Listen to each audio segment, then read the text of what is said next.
Hello, hi, I am Ankur Tandon. Let me introduce you first.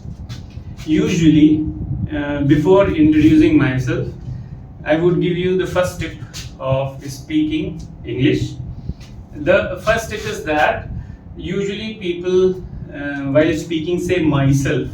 This myself is not the correct way of speaking, right? If you want to introduce yourself, you must say I am. So I say, I am Ankur Tandon. I have been in this field of education for the past 17 years.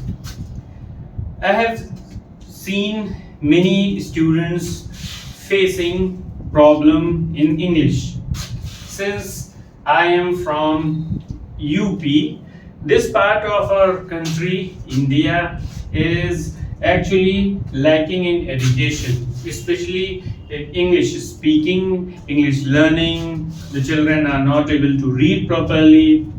So I thought of the plan of doing something for imparting good education to my children, to my students. And let me tell you that since I have been teaching, I have seen that students basically are not able to speak or not able to write English because they do not get good education, they do not get good teachers. Although I swayed away a little bit, I will resort to Hindi also after a certain period of time. But before resorting to Hindi, I would like to continue in English because English should be taught in English. It is my opinion. I have always seen children asking, or in the class also, they expect me to teach in Hindi also as well. They want the class to be bilingual. But in my opinion, the class should not be bilingual. The class should be in English. The students who are not from a very good background, where there is not a very good environment of speaking English, they should also try to learn in English. It's because if we once develop a habit of picking up things or learning things in Hindi, then it becomes habitual for us. And for being a good speaker, being a good learner, being a good writer in English, we must know, we should be aware of speaking and writing English and understanding it very nicely only in English. So I was introducing myself. So this I have been teaching for the past 17 years and I have imparted good education to the children. I belong to a very small city and people get amazed when I speak. I'm not bragging about myself, okay? I'm not at all bragging about myself. I have always got this opinion from my classmates, from my friends, from my colleagues, that sir, you speak, or friend, you speak very good English, or you write very good English, you teach very good. And once you gradually develop it as a habit, you develop confidence as well. And when there is a lot of confidence infused in you, you won't fear at all. And this has been one of my best attributes while speaking English, while teaching English in the class, that I always was very confident. I developed confidence gradually.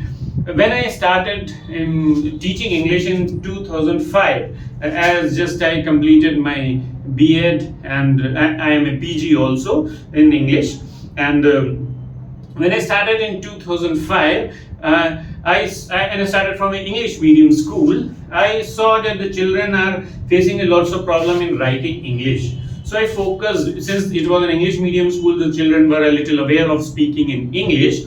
But gradually I focused on developing their writing potential. So this was my first step, or I was very motivated. I was very adamant on this aspect. The children should be able to write proper English if they want to excel in future, because in our country, if we get jobs in government departments in the northern part of our country, Hindi is absolutely fine. There is no problem at all with Hindi. We don't need English at all, because even the writing, the communication, everything is in Hindi. So it goes off. But if we move towards a private sector, then English becomes very compulsory, and it plays a very important role. It frames up your personality. So that is where I motivated all my students. Some of my students, even after leaving the studies, when they met me after a long time, maybe 2 years, 3 years, 5 years, they always thanked me for this. Again, I am not bragging, my dear fellows. No, I am not at all bragging about myself. Okay, I'm not about filled with negative pride at all. I'm just telling you that it is a necessary part. That's why I'm giving you this example. One of my students said that she was very thankful to me. Even her classmates, where she was graduating from or where she was completing her PG, her classmate was not at all good at speaking English, and so she thanked me that, sir, it was because of your strictness. Yes, this point I would like to recollect, that I always kept a strictness in my class. I told the students that you are not supposed to speak to me in Hindi, because if you speak to me in Hindi, I am not going to solve my problem. Now this criteria or this criteria of keeping a regular rule in the class was a gift of my father. Actually, when I was studying in class 9, my father said one day that, Ankur, from now onwards, you are going to talk to me only in English. And if you are not going to talk to me in English, you are not going to conversate with me in English, I am not going to listen to you at all. I am not going to fulfill your demands at all. So you need to talk to me in English all the time. So I said, fine. Although sometimes, as a child, we are never serious, that serious as we should be at times. So I sometimes spoke in Hindi, but he corrected me. He said that, no, you are not supposed to speak in Hindi. And since then, I developed the habit of, and one more thing which he emphasized upon was reading of English newspaper. Reading is a very essential habit of learning English. See, reading helps you in understanding the things. Reading helps you in developing vocabulary. Because if you are not able to read properly, then, or if you are not in the habit of reading, then this vocabulary part is missing. And when you have to speak, or when you have to write, as you have to write a letter or an essay writing, then in that scenario you are lacking, because you don't have that active vocabulary. So you are not able to find words, you are not able to write impressively. Okay, so that is where my father emphasized that I should read. So I started reading only with the sports section I was interested in. I was really not interested in reading all the newspapers. I was a child after all, studying in class 9. Gradually I developed, and now I read the newspaper every day. It's a compulsory habit. I have to read it, because if I do not read every day, first thing, I would lag behind in the information about my country, about the world, and the second thing, I would not be able to develop good vocabulary, the current vocabulary, the vocabulary of the modern times. The language is continuously evolving. We see beautiful words being used every day. We see lovely vocabulary being used in the newspapers. And this is where we need to learn. If we want to go into a higher fields of life, if we want to make a name, we need to be very good in speaking as well as writing. So this was how I developed the part. See, might be a little boring, but I feel that this is essential to tell you about me, and not just about me. This is just an example to tell you that without these habits, you can't learn English in a day. Even the coaching classes which you go to attend, even the English speaking classes which you will go to attend, the essential thing or the things, the points which they would like you to ponder about will be that you must be a good reader, you must speak regularly, because this is where they would get you practice. Because without these, you are not going to speak excuse me, and you are not going to at all write properly. So reading is a very, very essential habit. That's why I was telling this in my introduction. So a little bit of introduction is always necessary. Then as part of my introduction, I would like to tell you that I always emphasize, or I always loved my children. It was a challenge for me. I have cleared the written examination of the government examination 7 times. As we say, luck plays a little bit part, so probably I was not selected. I'm never remorseful of that fact. I'm enjoying my teaching. I love teaching. This was the major reason why I chose this profession. Because I always loved teaching. My dream was to become a teacher. My dream was to do something good for the student. See, I was a very inhibitive child, a very silent, quiet, introvert kind of a child I was.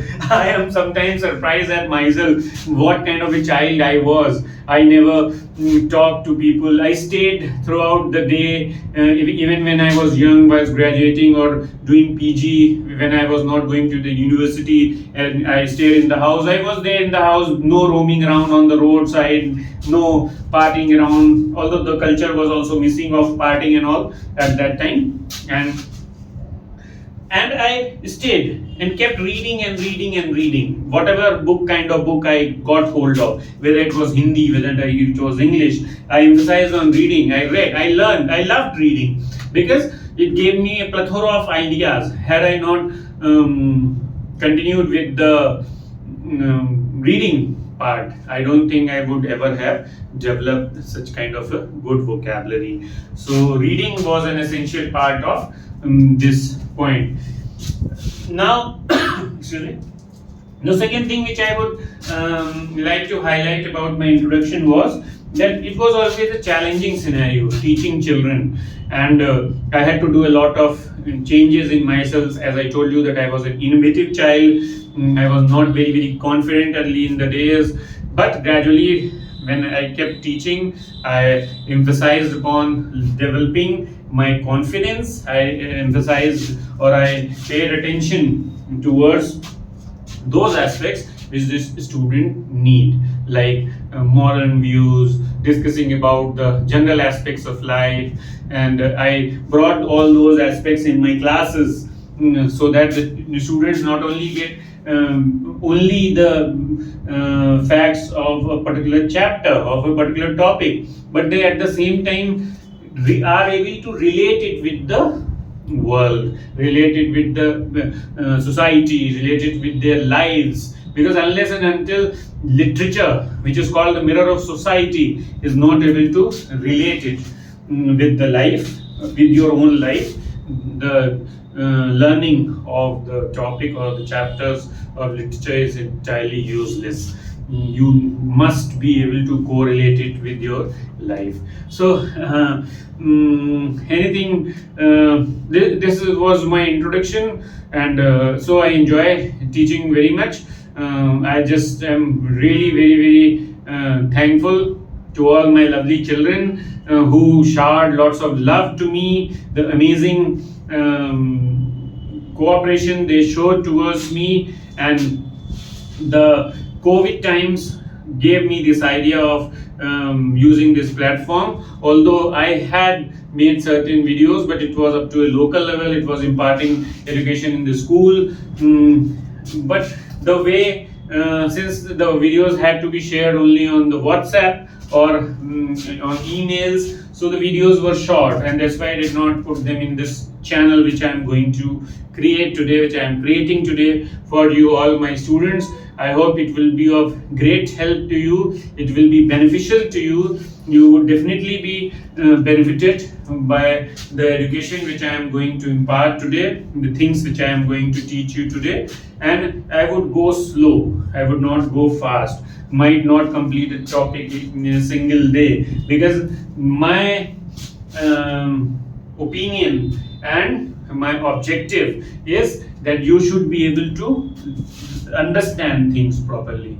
My objective is not just to hurry up with the things. My objective is not to just do the formality of teaching, making just a video, but my emphasis is to make you learn those topics which you are not aware of, those things which generally students are not aware of. And my grammar classes will be an amalgamation of the speaking or the learning or the reading classes as well. Not only you will learn the grammar aspects here, but you will also at the same time learn all those aspects of reading, writing also at the same time, and I hope it will definitely help you in the long run.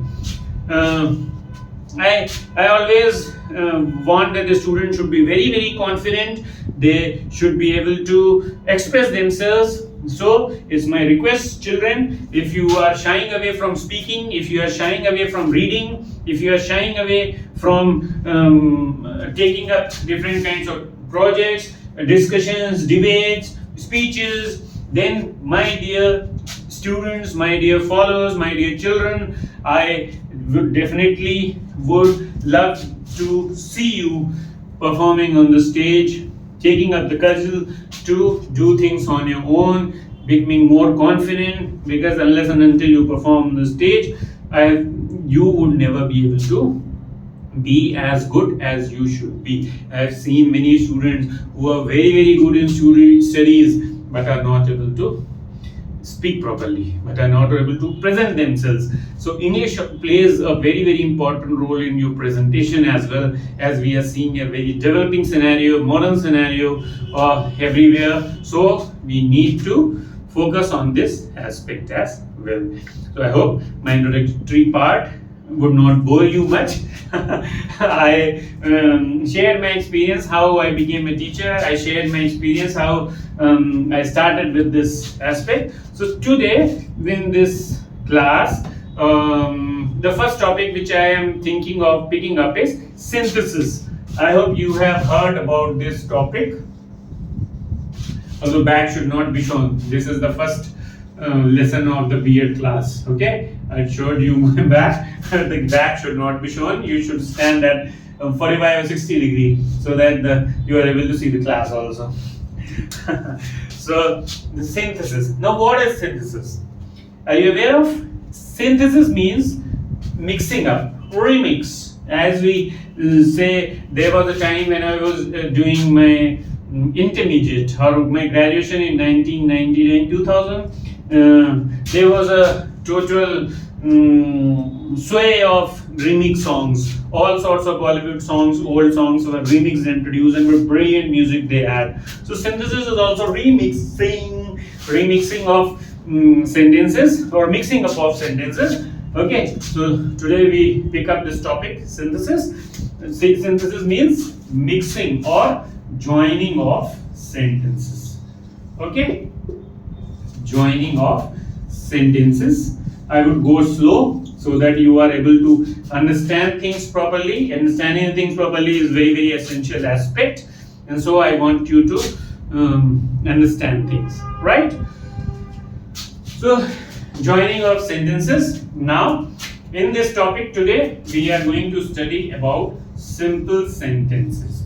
Structurally, their sentences are classified into three kinds: simple, compound, and complex. Okay, hope you have heard about all of these: simple, compound, and complex.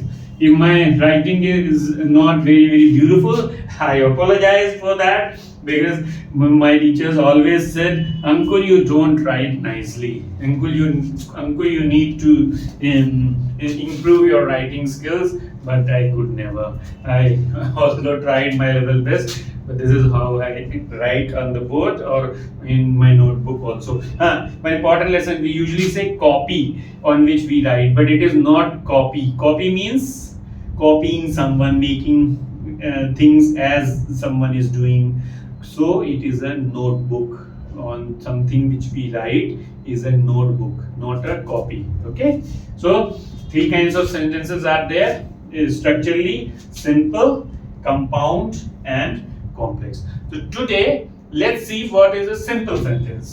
Okay, first it is necessary to understand what is a simple sentence, then only we can understand how to join the sentences. Now, simple sentence. Now I'm writing a few sentences. A simple sentence is one. Before that, let me introduce you to the simple sentence. A simple sentence is one which has one finite verb and one or more than one non-finite verbs. Okay. Now, what is a finite verb? What is a simple sentence? Just see the difference between any other sentence. Now, what is a finite verb? You need to know before the study of the simple sentence. Now I am here writing a few sentences. Just please see that. He plays badminton. Okay. She plays, because before joining of the sentences, if you are not aware of the finite verbs and the non-finite verbs, you need to understand it, and then only you would be able to understand what is a simple sentence and how the simple sentence would be joined. Then only you will be able to join it. Okay, so he plays badminton, she plays badminton, they play badminton. I hope my writing is clear, you are able to understand. Now see, when the subject is singular, as is the rule of the tense, as is the rule of the subject verb agreement, that S is used with the verb. Again here in the second sentence, she plays badminton. Again the same thing, there is S here used with the verb. But when the subject is plural, S is removed. So what the finite verb is, the verb which changes according to the subject, which varies according to the subject. Excuse me. Now, hope you understood. So a simple sentence is one which has only one finite verb. Understood? A simple sentence is one which has only one finite verb. So this sentence has one finite verb. They play, she plays, and he plays. That is the difference here. So hope you understood. Now, what is a finite verb? The finite verb is one which depends upon the subject. That is, it changes changes its form according to the subject. I hope you understood. Now see what is a non-finite verb. You would understand it, and then you will understand what is a simple sentence in a best possible manner. Okay, this was the finite verb. Now what is a non-finite verb? Just see. I am writing a sentence. He likes to play and they like to play. In two more sentences I would write, swimming is liked by him and swimming, hope you are understanding, is liked by them. Now see these four sentences. He likes to play. Now this to play is also a verb. It is an infinitive, to plus first form of the verb, They like to play. This verb is changing its form, but this verb is not changing its form. So the verb which is not changing its form according to the subject given in the sentence, that is a non-finite verb. Similarly, swimming, this verb plus it also plays the role of a subject here, that is a gerund. Okay, gerund is a form of a non-finite verb. So there are two forms, in non-infinitive and gerund are the two forms of non-finite verb. So it is playing the role of a subject here. Now swimming is liked by them. The subject object is plural here, and it is liked by him. But swimming remains the same. The verb remains the same. So non-finite verbs are not affected by the change of subjects. Non-finite verbs remain the same. They are not affected. So let's understand now what is. I hope you have now understood what is a finite verb and what is a non-finite verb. So now we will study how simple sentences are joined. Because unless and until you are aware of the finite and non-finite verbs, it will not be possible for you to understand a simple sentence. Okay, I hope you understood it. Now see, simple sentences. I hope my voice is clear. I hope you are understanding. I am not resorting to English today. In the future classes, I will resort to Hindi also. My classes might be bilingual. I will try to give my students, my learners, the opportunity of understanding the things in Hindi also. But today, at least, excuse me, let me resort to English. Let me continue it with English. I want you to develop English learning habit.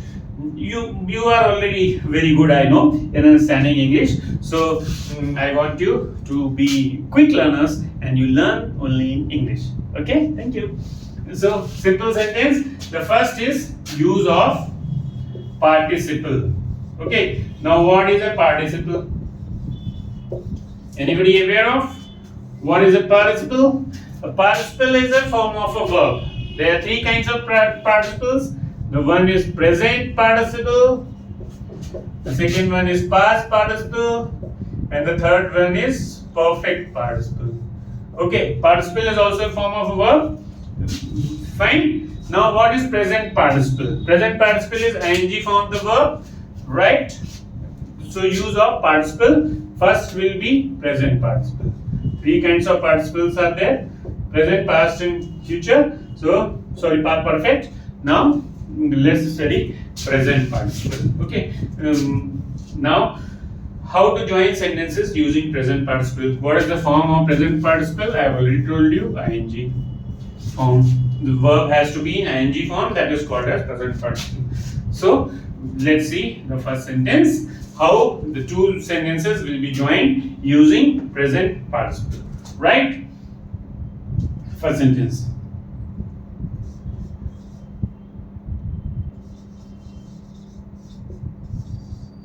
He went to school. He submitted his project. He went to school. He submitted his project. Understood? He went to school and submitted his project. Okay. Now, when we join two sentences using present participle, the action which comes first, we will use present participle in those kinds of sentences where after one action another action is taking place. Now here one action is taking place. The important thing is that the same subject is performing both the actions. Okay, remember that in the kinds of sentences where the subject is the action of the subject, action has been performed by the same subject. Always remember that, not different, because if the subjects are different, another method will be used. Please remember that, otherwise you will get confused. So my point is that use of present participle. So he went to school, he submitted his project. Means first he went to school, then he submitted his project. So the verb here is went. Am I right? Now what we will be doing is we will change this first verb of the first sentence into ing form. So what will be the ing form? Will be going. So we'll be starting the sentence from the verb going to school. Now since we have used the verb in the beginning, so we'll put a comma and we'll bring the subject, because we have not mentioned the subject here. So going to school, he, and we'll write the remaining sentence as it is. He submitted his project. Understood? So how we'll be doing?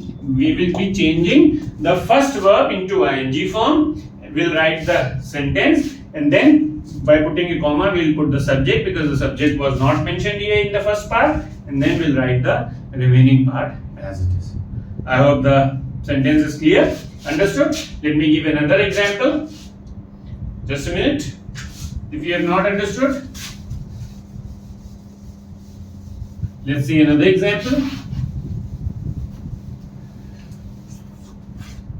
I am teaching you just as I teach in the classes. There are no kinds of formalities. There is no special emphasis because I want you to be natural learners. Okay, dramatization of things is not at all necessary here. That's why I am trying to teach you naturally. Now, second sentence.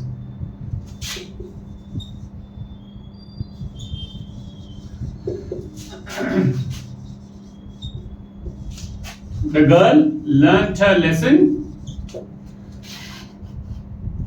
Okay, the girl learned her lesson. She went to market. Now, who is the subject here? What is the subject here? The subject is the girl. And as I told you, that the action which is performed first in the sentence, that verb will be changed into ing form, right? So, the verb is learnt here. So, we will be writing, we will be changing into ing form. Learning her lesson, comma, and the subject is girl. Since the subject is girl, so we will not be using pronoun. Remember that, because the subject has to be, had there been name here, so we would have used the name here. But since the name is not used, the noun is used, so we are mentioning the girl. Learning her lesson, the girl went to market. Understood? This is how we'll be joining. So hope you understood these two sentences. What we do is we change the first verb use into ing form. We write the remaining part of the sentence, put a comma at the subject, and write the remaining part of the second sentence as it is. This is the use of present participle by joining simple sentences together. This is the first rule. I hope you understood this first rule, how the simple sentence will be joined. Is it clear? You want to take a look? Okay, wait for a few seconds. You can take a look at these sentences if you want, and then let me move on to the second way. Today we will be only studying the participles, and then we will be studying the later part tomorrow, because going slow is very, very important. Hurrying up will result in the loss of studies, because we should not be hurrying with the grammar aspect. Even this topic in the class takes at least 1 week to teach, because there are many aspects which the students need to learn. Sometimes the students are not aware of what is a finite verb, what is a non-finite verb. So in order to make them understand in the best possible way, I have to first tell them, clarify them about the finite verbs, about the non-finite verbs. Then only I am able to tell them about the simple sentences. Because until the base is clear, unless you know to stand, how can you know run? I hope I am clear with my aspect. You know what? That there's something which drives me crazy, not crazy actually. There's something which motivates me very much in life.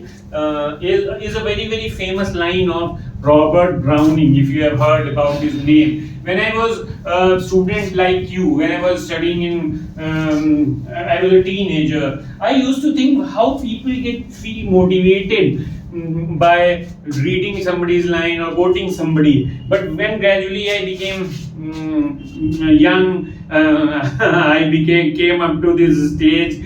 Then I realized after teaching the student that yes, poets and the famous writers like Tennyson, Browning, Shakespeare really motivate us. They motivate us for doing good things, like mercy drops like a gentle rain from heaven. It blesses the giver and the receiver. So we should be very kind, and this definitely motivates me for being kind to everyone. The thought which I was talking about is, I was ever a fighter, so one fight more the best than the last. Means to say that we should never give up. How hard might be the circumstances, the one who is a fighter, the one who fights for another time, the one who thinks, yes, I am going to do it. Who doesn't fail? Everybody fails in the first attempt. Sometimes people clear, sometimes people get successful in the first attempt. But the one who is a fighter definitely wins at some point of the time or other. So be a fighter, and I feel motivated always by these. So coming back to the topic, I was talking about the present participle. Okay, now let's see the second category, that is the perfect participle. We'll resort to the past participle after this. Excuse me. Perfect participle. What is perfect participle? Perfect participle's form is having plus verb's third form.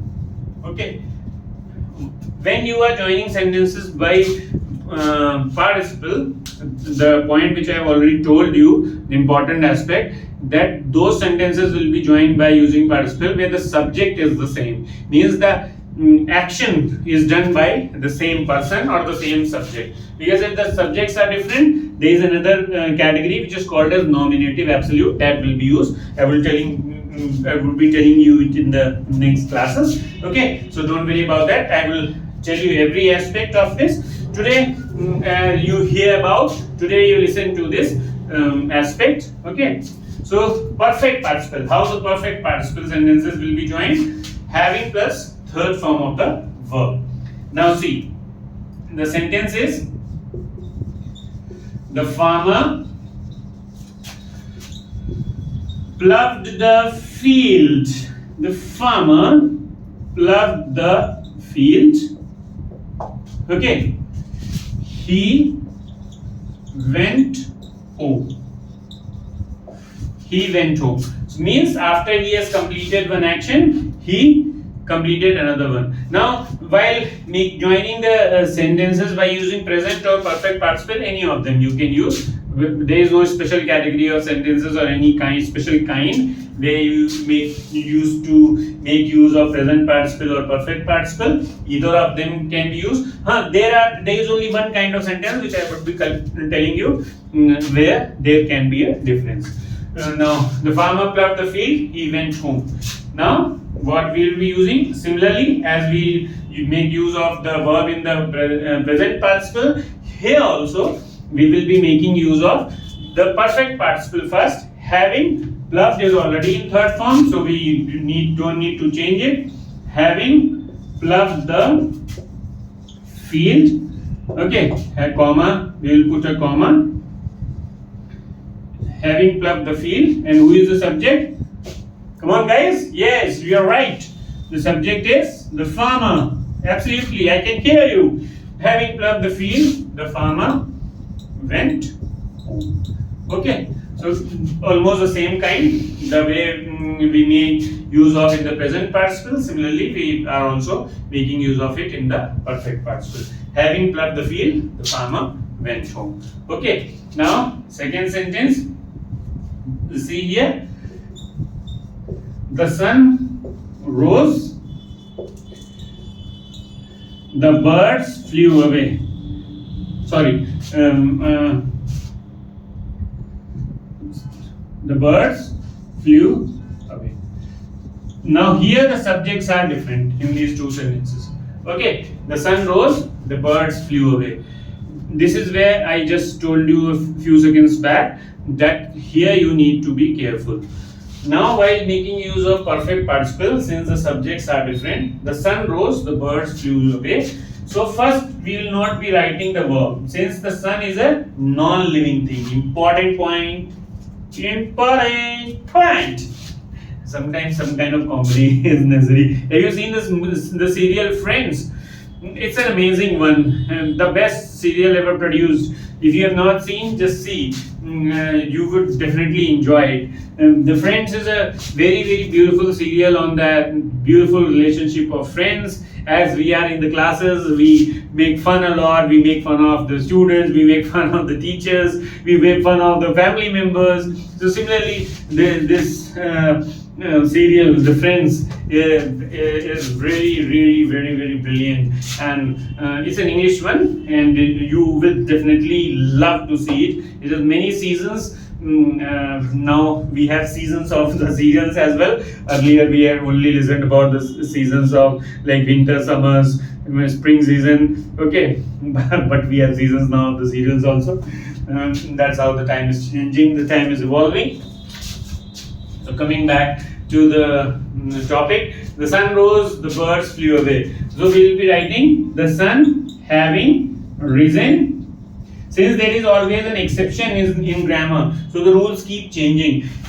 For every rule in grammar, there is an exception. That is the totally exceptional point, or you can say aspect of grammar.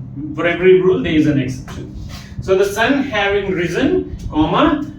Now we will be writing the birds flew away. I deeply apologize for my writing. I would say it again and again. I can apologize for thousands of times for my writing skills. I have seen people, children, students writing brilliantly, but I'm sorry, I'm not that brilliant in writing skills. Okay, the sun rose, the birds flew away. The sun having risen, comma, the birds flew away. So in this exceptional case, when non-living thing is used, sometimes in the cases of two different subjects also, the perfect participle can be used. I hope you understood. So this is how the present participle and perfect participles will be used. The verb has to be used first, but in case of a non-living thing, the non-living subject has to be used first, and then the verb will be used. I hope my point is clear. I hope you understood. Okay. Grammar is quite challenging. Even it was challenging for me since I was a CBSE board student. Yes, if you want to take a look, just a minute. So since I was a CBSE board student, so I always had a tough time. From 9 to 12, there was no grammar in my board. Still, the CBSE board students face a lot of problem because of that. And a few days back, I was talking to my friend's cousin. He's studying in class 9, and I asked him whether there is grammar. So he told that no, only writing section has more emphasis. This is where the students of CBSE board at times are lagging behind. Even I was lagging behind. I did a lot of homework. I did a lot of hard work, you can say, in improving my grammatical skills, because a lot of dedication and perseverance is needed in order to improve your writing skills, improve your grammar skills, because grammar is very, very important factor for writing something correctly. If you want to write, if you want to speak properly, sometimes in spoken language, at times the rules are different. Like when we ask question, what we usually say, what is your name? But while speaking in colloquial terms, which is speaking, we also say that what your name is. Okay, so the regular order of, or the structural order of a sentence can be at times broken. Like we ask questions in monosyllables. Hello, yes, do you? So that is not appropriate in writing skills, but colloquially, while speaking, excuse me, while speaking, that is important. So see, I am trying to give you certain aspects of, I'm trying to give you certain tips of speaking correctly also. In speaking is an important factor along with writing. If you listen to my classes attentively, besides the grammatical aspects, you will definitely be benefited in the speaking area also. Now the last one is past participle. Okay, past participle,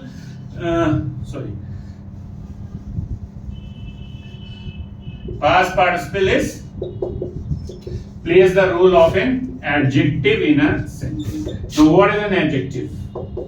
What is an adjective? Adjective is which qualifies a noun or pronoun. The simple language of an adjective or the definition of an adjective. Definition in our part of the world, definition is a lot of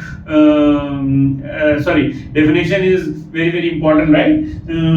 Teachers usually ask about the definition. As you remember, 3 Idiots. You remember? The professor in the class asked, what is the definition of machine?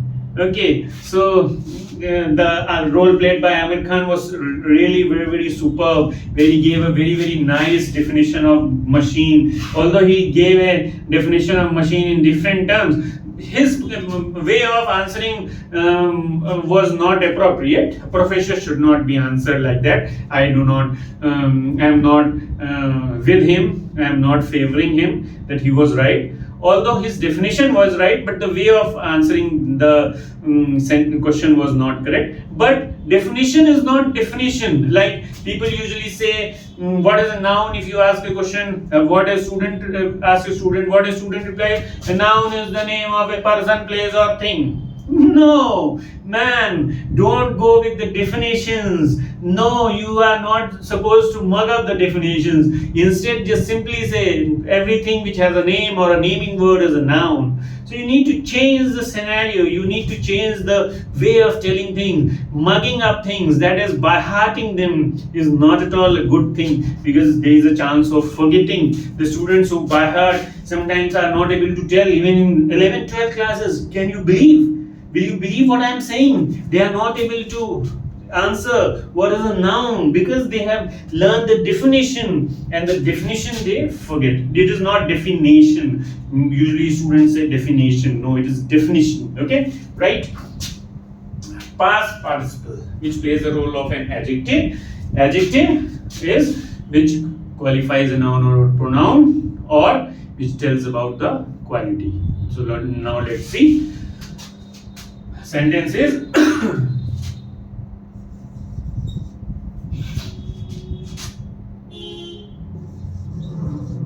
she lost the purse. The purse was costly. Okay, or since costly is an adverb, so I would like to replace it with an adjective. It would be even clear to you. She lost the purse was expensive. So how we will be joining? We will be writing she lost the, and what kind of purse is defined in the second sentence? Expensive. So we will be using use of perfect participle here. She lost the expensive purse. So this is how the past participle, sometimes while speaking at times I have made a mistake. I really deeply apologize for that, but it doesn't count apprehension on my teaching skills. Okay, so don't say that. She lost the expensive purse.